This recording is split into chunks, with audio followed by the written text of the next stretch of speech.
De nouvelles révélations sont faites, regardez, sur l'affaire Epstein. La police britannique dit examiner des allégations qui ont émergé, merci beaucoup à vous sur ce plateau, des dossiers Epstein selon lesquels des femmes auraient été envoyées au Royaume-Uni dans des avions privés du pédocriminel américain à la suite d'appels à vérifier l'implication de l'ancien prince Andrew dans ces vols. La maire de Los Angeles, Karen Bass, réclame la démission du président du comité d'organisation des prochains Jeux Olympiques de 2028, dont le nom est apparu dans le dossier Epstein. Il a 51 ans, il est personnalité influente d'Hollywood, notamment avec son agence artistique. Il est sur la sellette pour avoir échangé des courriels salaces avec Ghislaine Maxwell, l'ancienne compagne de Jeffrey Epstein. Ça concerne très directement le Royaume-Uni. Vous nous avez rejoint, Samantha Bendern, vous êtes anglaise et française d'ailleurs depuis peu. Les deux maintenant. Là, on voit à quel point ce sont des allégations extrêmement graves sur le Royaume-Uni jusqu'à la famille royale. Oui, alors le Royaume-Uni est vraiment ébranlé par l'affaire Epstein et surtout la famille royale parce que Andrew Mountbatten-Windsor, l'ancien prince Andrew, était très proche d'Epstein.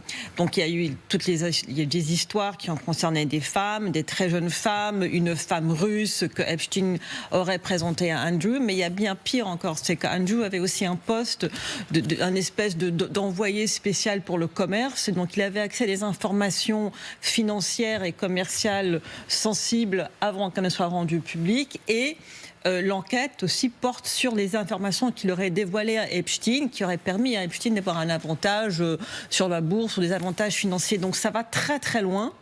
Il y a même un appel pour que Andrew soit entendu par le Parlement, ce qui serait une première dans l'histoire du Royaume-Uni. Toute la monarchie est ébranlée par ça, et la question qui se pose, c'est est-ce que les autres membres de la famille royale savaient ce que Andrew faisait, et que savait-il et pourquoi n'ont-ils pas agi? L'autre aspect, ce sont ces accusations portées. Alors on va voir que c'est des accusations portées contre Trump et contre Clinton. Chacun s'accuse l'un l'autre avec un degré évidemment d'agressivité extrême. En l'occurrence, d'abord contre Donald Trump, c'est l'analyse de millions de documents mis en ligne par le ministère américain de la Justice qui fait remonter le témoignage de cette victime supposée qui aurait expliqué au FBI avoir été présentée à Trump par Epstein en 84, ça remonte en 84, il avait 14 ans, et il y a eu un échange de propos avec Jeffrey Epstein. Une autre victime aurait déclaré au FBI avoir elle aussi été présentée à Trump par Epstein vers 83-85, alors qu'elle avait entre 13 et 15 ans. On est là dans un degré évidemment de suspicion et de gravité qui, s'il devait arriver à des confirmations, est considérable, Guillaume.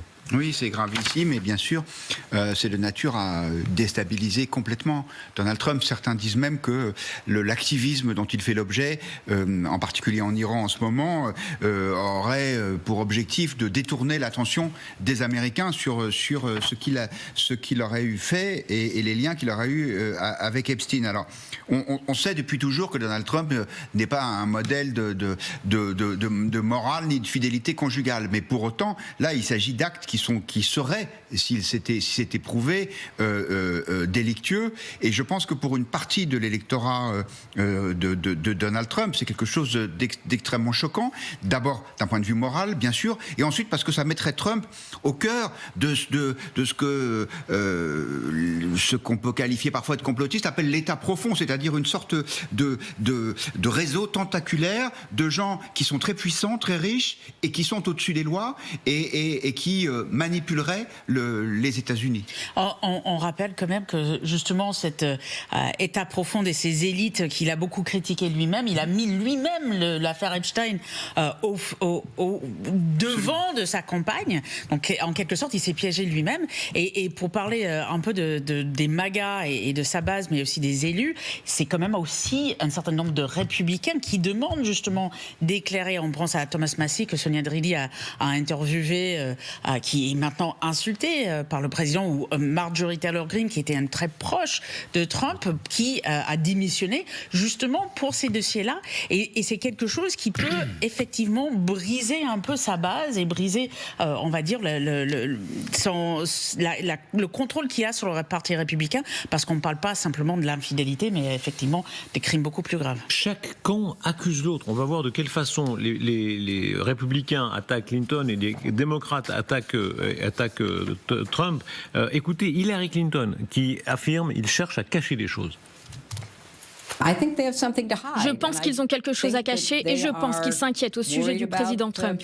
Et si vous écoutez le témoignage de la ministre de la Justice, son comportement est très clair. Elle a insulté les membres du Congrès qui posaient des questions tout à fait légitimes. Elle a essayé de détourner l'attention de Trump. Elle n'a pas voulu regarder les survivants. Ils ont quelque chose à cacher. Je ne sais pas ce que c'est. Nous n'avons rien à cacher. Nous avons dit que nous témoignerions en public. En fait, nous préférerions cela. Nous voulons de la transparence. Vous savez, la lumière du soleil est le meilleur désinfectant. Qu'on révèle tout au grand jour. Voilà, tout ça, évidemment, sans la politique dans les deux camps, à 200%. Hein. Oui, quand on voit Hillary Clinton dire nous n'avons rien à cacher, j'imagine que ce nous n'est pas un pluriel de majesté, mais qu'elle parle aussi pour son mari. Voilà, quand on sait le comportement de celui-ci et les mensonges qu'il a proférés, je crois qu'on a un petit peu de mal à la prendre au sérieux quand même. 26 voyages dans le Lolita Express, alors pour aller à des conférences, pour aller tout autour du monde, mais évidemment il y a beaucoup de doutes, d'autant plus qu'il y a quelques photos avec des jeunes femmes qui sont cachées, dont on ne voit pas le visage, qui peuvent entraîner certains doutes. Quant à Donald Trump, paraît fou, pardon, on va prendre les uns après les autres, l'un après l'autre, mais là vous parlez de Clinton. Quand on est ancien président des États-Unis d'Amérique, c'est pas le maire du coin qui accepte un repas, ancien président des États-Unis d'Amérique, accepté quand on commençait à savoir déjà tout ce qu'on savait sur Epstein, monté dans cet avion 26 fois. 26 voyages dans le Lolita Express, tel qu'il a été surnommé, cette Boeing 727 hyper luxueux qui coûtait évidemment extrêmement cher, entre 20 et 30 millions d'euros l'appareil. On avait calculé ensemble la dernière fois qu'il revenait à 12 millions d'euros par an pour tous les vols qu'il effectuait, et qu'il était en fait considéré comme un véritable, passez-moi l'expression, bésodrome volant, puisque parfois même il y a des jeunes femmes qui ont été embarquées à bord pour tourner au-dessus de New York pendant qu'elles se faisaient agressé, ou on ne peut pas savoir exactement le degré de consentement. En tout cas, il était certainement extrêmement faible. Et Trump, on lui reproche aussi des choses extrêmement graves. Et écoutez la défense de Trump. Évidemment, Clinton n'est plus au pouvoir, donc l'enjeu n'est pas tout à fait le même. Trump, il est là, président pour jusqu'en 2020. Encore 28. Oui, 28. Oui, encore. Voilà. Écoutez la défense de Trump quand il disait, contrairement, il répondait en quelque sorte à Hillary Clinton, je n'ai rien à cacher. Je n'ai rien à cacher, j'ai été innocenté, je n'ai rien à voir avec Jeffrey Epstein. Ils espéraient trouver quelque chose et ils ont trouvé tout le contraire. J'ai été totalement innocenté. Et en fait, Jeffrey Epstein se battait pour que je ne sois pas élu. Les Clinton sont éclaboussés par cette affaire et c'est leur problème. Je ne sais pas s'ils ont vu ce qui s'est passé, mais je l'ai vu à Munich et elle souffre vraiment du syndrome de dérangement anti-Trump. Mais il faut voir, il faut vraiment, j'invite les téléspectateurs qui parlent anglais à regarder la façon dont la procureure générale Pam Bondi répondait aux questions qu'on lui posait sur le dossier Epstein. Si quelqu'un voulait se comporter de façon à incriminer Trump, on n'aurait pas pu mieux faire. La façon de ne pas répondre aux questions, sa façon d'être agressive. Et puis Trump, désolé, son nom apparaît plus de 1000 fois dans les mails d'Epstein. Oui, pour le moment, il n'y a pas de ce qu'on appelle le smoking gun, le pistolet fumant. La preuve ultime, quoi. Là, il n'y a pas de preuve décisive. On ne voit pas Trump dans une position, on va dire, compromettante avec une jeune personne, mais il y a des témoignages sur témoignages sur témoignages qui décrivent bien plus que ce que Monica Lewinsky aurait décrit de ce qui s'est passé entre elle et Bill Clinton à la Maison-Blanche. Tous ces gens se connaissaient, c'est-à-dire Clinton, Trump, Epstein, tout ça c'est une sorte de nomenclatura new-yorkaise des années 70, 80 90. 90, je vieillis, et tous ces gens-là se connaissaient, se pratiquaient, allaient au même gala, etc. Et un certain nombre sont dans l'administration aussi. On parle de Lutnick, on a un certain nombre. C'est pas simplement Trump, c'est aussi Steve Bannon, c'est toute un élite, alors qu'il se bat contre soi-disant un élite malhonnête. Et encore une fois, démocrates et républicains. Démocrates et républicains, de la finance comme de la culture, comme de la politique. Des universités. Noam Chomsky quand même. Larry Summers aussi, de Harvard. Beaucoup qui... Alors, en dehors de la politique, on remarque Larry Summers qui a démissionné ou on s'est mis en retrait. L'avocate de Goldman Sachs, je crois, qui s'est mis en retrait. Voilà. Donc il y a un certain nombre qui sont obligés de se mettre en retrait malgré le manque de preuves. Mais tous ceux qui sont en politique, notamment dans l'administration actuelle, bizarrement, ils sont protégés. Et je rejoins Samantha, le témoignage de Bondi était juste grotesque par rapport aux victimes tout d'abord, mais aussi parce que pour un département de justice, donc qui est censé représenter d'une façon indépendante la justice quand même, on a cette impression qu'elle ne fait que cacher les choses que cette administration, que ça soit Trump ou ses sbires, ont pu faire, alors qu'elle avait face à elle des très grandes... Ted Lieu, qui est un député qui est ancien procureur, ou Jamie Raskin, qui a été un grand avocat avant d'être élu, ils savent très bien comment ça se gère. Chaque camp a sa défense. Hein. Le camp Trump dit, il y a cet ancien policier de Palm Beach qui aurait témoigné, son nom a été caviardé dans les dossiers, par le ministère américain de la Justice, qui a dévoilé par les médias américains qu'il aurait reçu au milieu des années 2000, je crois que c'est en 2006, un appel de Trump lui disant « Heureusement que vous arrêtez Epstein, tout le monde sait qu'il a fait ça », et il aurait ajouté « Il faut surtout que vous vous en preniez à Maxwell qui est particulièrement maléfique ». Donc ça, c'est la défense de Trump qui dit « Mais moi, j'ai dit à la police déjà à l'époque ». Oui, effectivement, on peut dire aussi que le ministère de la Justice, qui a rendu public ces documents, alors certes, il y avait des demandes de répéter, mais il est sous l'autorité politique de Donald Trump. Et qu'il y a eu beaucoup de choses caviardées, on les voit, ces mails, avec des bandeaux noirs un peu partout, mais on n'a pas fait disparaître, loin de là, la totalité des mails qui impliquent Donald Trump. Donc... quand il dit qu'il n'est pas concerné, je pense que ce n'est pas complètement vrai, mais pour autant, personne, effectivement, n'a jamais prouvé des faits qui, jusqu'à présent en tout cas, personne n'a montré encore des faits qui soient répréhensibles pénalement, les preuves ultimes dont parlait Samantha tout à l'heure. Or, vous imaginez bien qu'il y a des milliers, peut-être même des dizaines de milliers de journalistes qui, avec l'intelligence artificielle, cherchent ce cas. Comment est-ce que vous expliquez la circulation de l'information? La CIA et le FBI plutôt, le FBI qui a des dossiers sur tout le monde, c'est leur boulot, et spécialement eux, Dieu sait s'ils sont manipulateurs, comme le FSB russe d'ailleurs, comme le Mossad, etc., ne pouvaient pas ignorer tout ça. Oui, c'est vrai. Alors, tout ça, je suis assez vieux pour avoir connu l'affaire Watergate. Alors, il faut quand même se souvenir que Nixon, qui lui-même niait être au courant de quoi que ce soit, etc., est tombé parce que il avait simplement mis des micros pendant la campagne électorale dans le camp de son adversaire. Et il est tombé pour ça, quoi.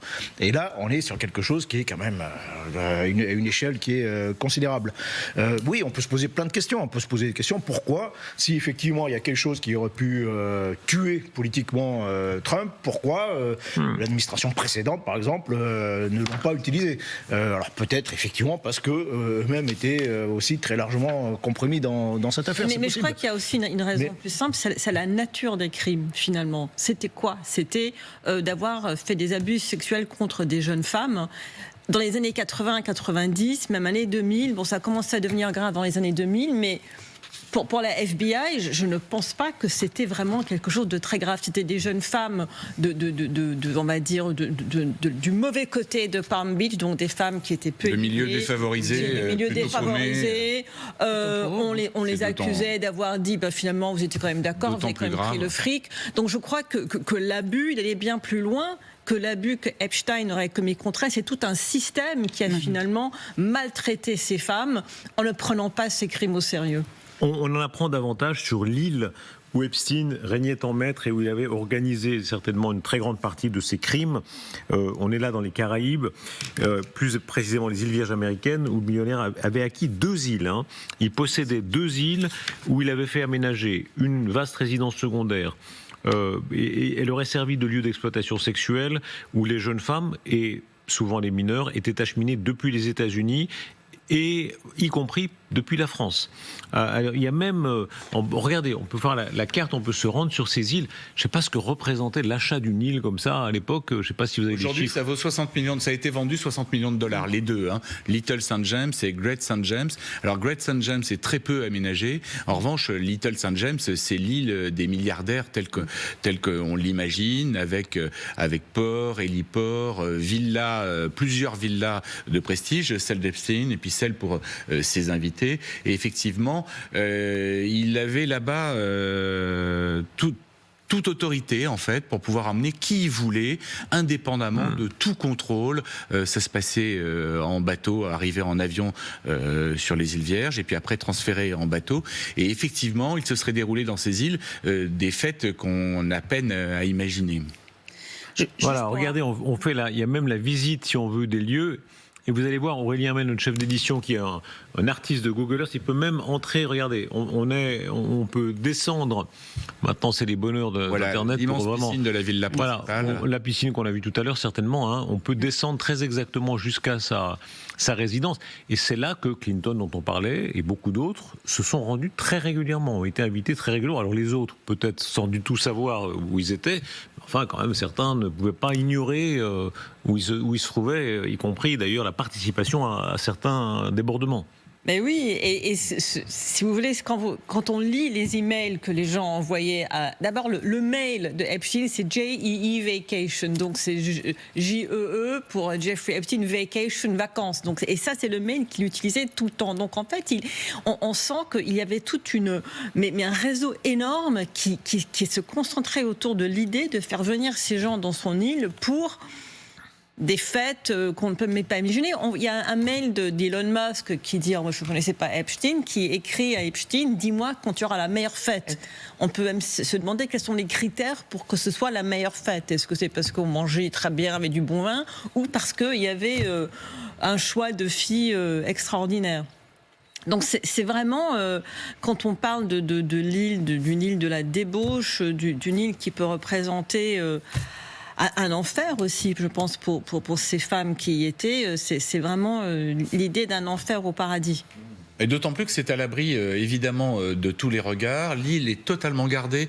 Il avait même fait installer d'énormes blocs de pierre pour ne pas qu'on puisse aborder sur les plages, parce qu'en fait, en théorie, on peut aborder sur les plages jusqu'à la hauteur de la plus haute marée. Il avait fait planter aussi des palmiers pour la même raison, pour qu'aucun curieux ne puisse débarquer sur l'île. Et les jeunes femmes qui étaient amenées là ne pouvaient repartir qu'avec l'assentiment de Jeffrey Epstein ou des gens qui travaillaient pour lui. Beaucoup de personnes travaillaient sur l'île, hein, jusqu'à 50 ou 60 personnes. Donc les jeunes femmes qui étaient là étaient de toute façon, quoi qu'il arrive, totalement prisonnières. Même si elles étaient venues de manière consentante, elles ne pouvaient de toute façon pas en partir par leurs propres moyens.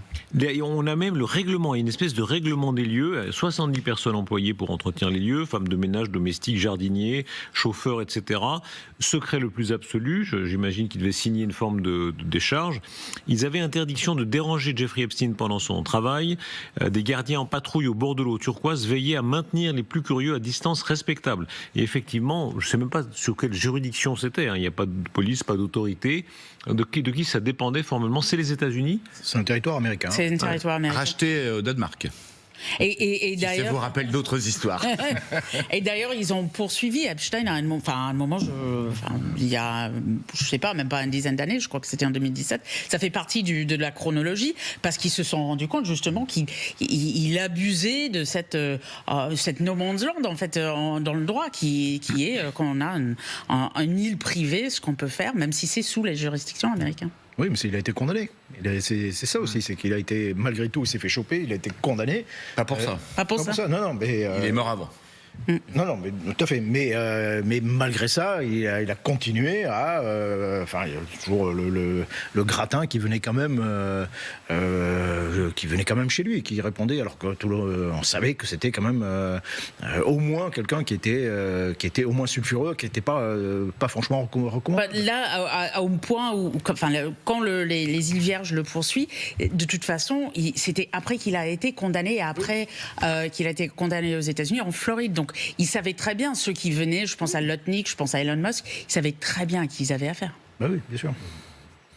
Et au passage, qui a rendu des comptes là parmi tous les gens qui ont été cités depuis les Clinton. À part, non, mais ils n'ont pas vraiment rendu de compte. Ils sont mis en cause éventuellement. Est-ce qu'il y a une inculpation? Mais pour revenir à ce que disait Trump tout à l'heure, comme quoi il l'avait dénoncé à la police de Floride, il faut revenir sur ce jugement de 2008 qui est particulièrement intéressant. Donc il est mis en cause par une jeune femme. Finalement, il y en a quasiment une quarantaine qui témoignent contre lui.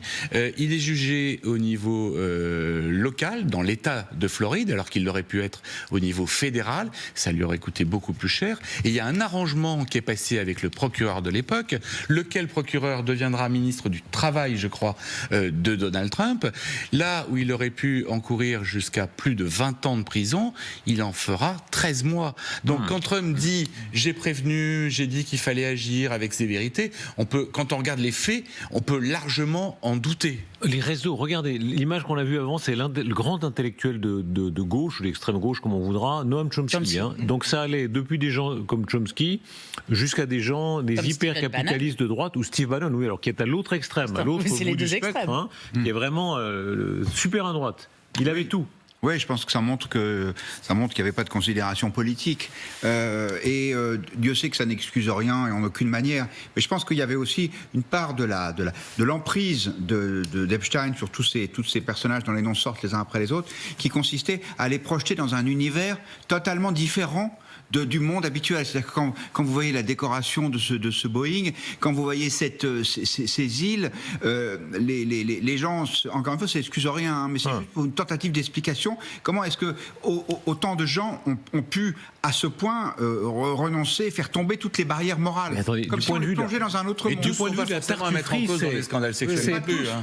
Du point de vue de la tartufferie, c'est épouvantable. Je crois que c'est l'anniversaire de la mort de Molière aujourd'hui, 17 février. Honneur à Tartuffe. Quand on voit un gars comme Chomsky, on imaginait Chomsky toujours dans une salle d'université. Darius. Non, c'est pas. On l'imaginait dans une salle d'université un peu austère, à travailler sur ses dossiers, etc. Et en réalité, il est là. Non, mais il est là comme ça. Enfin, c'est tellement vertigineux. Bah oui, bah écoutez, Dieu sait que je ne veux pas tout mélanger, mais Jack Lang, il est soupçonné de fraude fiscale avec M. Epstein, et tout en expliquant depuis le début de sa vie publique, la main sur le cœur, que c'est un homme de gauche généreux et qui est pour l'égalité. Bah, n'empêche que quand il y avait un peu d'argent à récupérer, peut-être qu'il s'est laissé tenter. Donc oui, effectivement, ça montre qu'il y a peut-être une forme de tartufferie. On va dire parfois, pas toujours, mais parfois les gens de droite essaient d'être un peu moins professeurs de morale. Mais c'est pas une raison pour succomber pour autant. Oui, et il y avait aussi des gens de droite, de centre droit, des grands Européens, des personnages très importants de ce qu'on appelle les élites. Ça paraît un peu populiste de dire ça, mais oui, c'est ça. Des élites qui étaient là à accepter ça. C'était aussi être invité par Epstein, c'était être considéré justement comme quelqu'un d'important. Peut-être que certains se disaient, justement, je vais rencontrer aussi, ça va me permettre de rencontrer des gens importants, je vais rencontrer, je sais pas, ou des gens intéressants, Chomsky, Woody Allen, Bill Gates, voilà. Donc il y a ça aussi. C'est aussi un réseau de rencontres. À un moment, d'ailleurs, je me demande à quel moment Epstein travaillait, quoi. C'est-à-dire qu'on a l'impression que. Mais c'est son travail. En fait, c'est ça son travail. Son travail, c'est le trafic en tout genre. C'est le trafic et le blanchiment d'argent. C'est le trafic d'influence, comme vous le disiez très bien. Et puis c'est aussi la traite des blanches, le trafic d'êtres humains. Comment des gens, vous citez Bill Gates par exemple, Bill Gates c'est un modèle un peu retors, grand homme d'affaires, enfin, quel intérêt il pouvait avoir, voilà, ça c'est Steve Bannon, comme quoi il y avait effectivement droite-gauche, on est à l'extrême droite. Comment des gens comme Bill Gates, qui ont fait une immense fortune, qui sont rusés, on ne peut pas dire que Bill Gates ne sont pas rusés, trouvaient de l'intérêt à ce type? Mais je crois que Michel l'a extrêmement bien expliqué, c'est une ouverture pour aller rencontrer d'autres mondes, tout le monde y va, donc je vais y aller aussi, c'était aussi, je crois aussi, un petit peu l'effet mouton des êtres humains. Tout le monde y va, c'est que ça peut pas être si mal que ça. Il y a peut-être aussi une forme de curiosité. Et je crois aussi que quand on arrive à ce niveau de richesse, de notoriété, finalement, on se croit au-dessus de toutes les lois. Oui, donc peut-être que lui, il fait quelque chose avec les filles, que le copain est tard, mais moi, j'y vais pour rencontrer Chomsky, pour rencontrer Bill Gates, pour rencontrer les Clinton, etc. Je pense qu'il y a une espèce de... Il y a un moment donné où les gens arrivent à se couper, à se scinder et à s'autoriser des choses pour un tas de motifs qui peuvent aller de la curiosité à la cupidité jusqu'à la perversité. Jusqu'à la perversité. Qu'est-ce que ça peut donner aujourd'hui? On voit, ça ne fait que commencer. Parce que lire simplement, il y a quoi, 3 millions de mails, c'est un travail colossal, c'est un travail de Romain, et ça commence seulement. Hein. Où est-ce que ça va aller d'après vous? Rappelez-vous l'affaire Madoff, il y a eu beaucoup de suicides par exemple, hein. Notamment ce Français, c'est quoi, comment il s'appelait, le Français qui s'est suicidé à New York, qui avait perdu et fait perdre à d'autres surtout beaucoup d'argent. Mais là, c'est plus que le seul argent. Hein. Il y a tout. Il y a l'ingrédient, y compris d'abord la mort d'Epstein. Est-ce que c'était une mort ou est-ce que c'était un suicide? C'est la question. Un assassinat ou un C'est suicide? son frère qui se pose la énormément de question. questions, d'abord il était signalé comme pouvant faire une tentative de suicide, donc il aurait dû être surveillé, il ne l'a pas été. Il n'aurait pas dû être seul dans sa cellule au moment où il s'est suicidé, il était seul. Et alors, le pire, c'est les caméras de vidéosurveillance qui devaient le filmer 24 heures sur 24, justement pour prévenir toute tentative de suicide, ne fonctionnaient pas au moment où il s'est suicidé. Que ce jour-là? Que ce jour-là, je ne sais pas, mais elle ne fonctionnait pas, en tout cas au moment où il se suicide. Après, son frère dit effectivement que sur l'autopsie, il y a un écrasement du cou qui laisse penser plus à quelqu'un qui aurait été étranglé que quelqu'un qui serait suicidé. Alors, il y a un ancien de la CIA qui a été interviewé aussi pour donner son avis là-dessus. Bon, tout le monde donne son avis là-dessus, qui explique, un ancien de la CIA qui avait fait de la prison, qui explique dans les prisons, très souvent les caméras ne fonctionnent pas, très souvent les gardiens ne sont pas là, donc c'est pas... Il ne faut pas non plus chercher le complot. Aussi, le frère d'Epstein explique que 2 semaines avant sa mort, Epstein avait été retrouvé dans sa cellule, recroquevillé en position fœtus, avec des bleus au cou. Est-ce qu'il avait été attaqué par quelqu'un en prison? Est-ce qu'il avait fait une tentative de suicide? On ne sait pas. Mais c'est pour ça qu'il était soi-disant particulièrement surveillé, d'ailleurs. Voilà. Donc il y a beaucoup de... Ghislaine Maxwell ne pense pas au meurtre, ne pense pas à la théorie du meurtre. Elle dit personne n'aurait voulu le tuer parce qu'il n'avait rien à dévoiler, donc elle se protège aussi en disant ça. Ouais. Voilà. Ce qui est manifestement faux, parce que quand on voit la masse évidemment de contacts, de témoignages... Et d'autant plus qu'il y a beaucoup de témoignages qui disent que dans toutes ces propriétés, pas uniquement dans l'île, il y avait des caméras absolument partout, que tout était filmé en permanence pour éventuellement faire des compromates. Y compris les chambres à coucher. Je ne sais pas si vous avez vu les reportages sur sa maison à New York, il y avait des caméras, y compris dans sa chambre à coucher. Donc partout, sur ces vidéos, il y a forcément des gens qui pourraient être mis en cause. Ces vidéos, moi personnellement, j'en ai vu aucune. On ne sait pas où elles sont. Oui. Il y a beaucoup de documents écrits, il y a beaucoup de noms cités à qui on ne peut rien formellement reprocher dans les 3 millions de documents qui ont été livrés par la justice américaine, même s'il y a des partis caviardés où des représentants américains, démocrates comme républicains, disent qu'il y a des noms extrêmement importants de personnalités de la vie politique, notamment étrangères, sinon notamment particulièrement importants, mais qu'on ne peut pas voir sur les documents.